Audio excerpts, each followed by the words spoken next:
Woo! Kaya mo yan.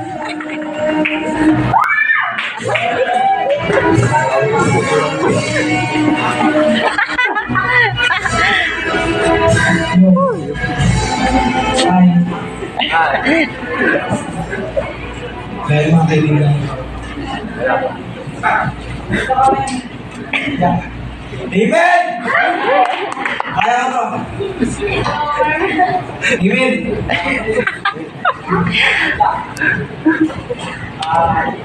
Ano po, ano sabihin ko na po? Ang matadestimony ko lang po sa araw po na to is unang-una po talaga is ayoko po talaga lalong-lalong po yung ginagawa ko yung sasalita po. Kaya yung napanood ko po yung unang batch first Samuel, yung batch first amin po nila mama. Kinakabahan na po ako nung kasi alam ko may mga speech po na ganito. Ayoko po talaga ng mga speech. Sabi ko po talaga kay mama, ayoko, kaya gumagawa po ako ng parang kay mama na na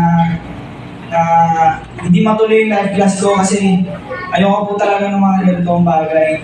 Pero yung po talaga yung sobrang thankful po ako, lalo na po kay mama. I love you so much.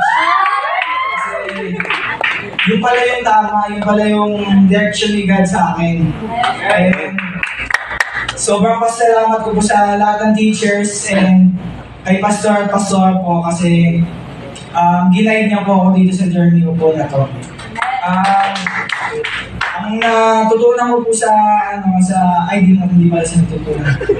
Ang alamdaman ko po sa encounter namin, kailan ba rin? Ng 12 tsaka 13 is, para sa akin po, mas naging payapa po ako.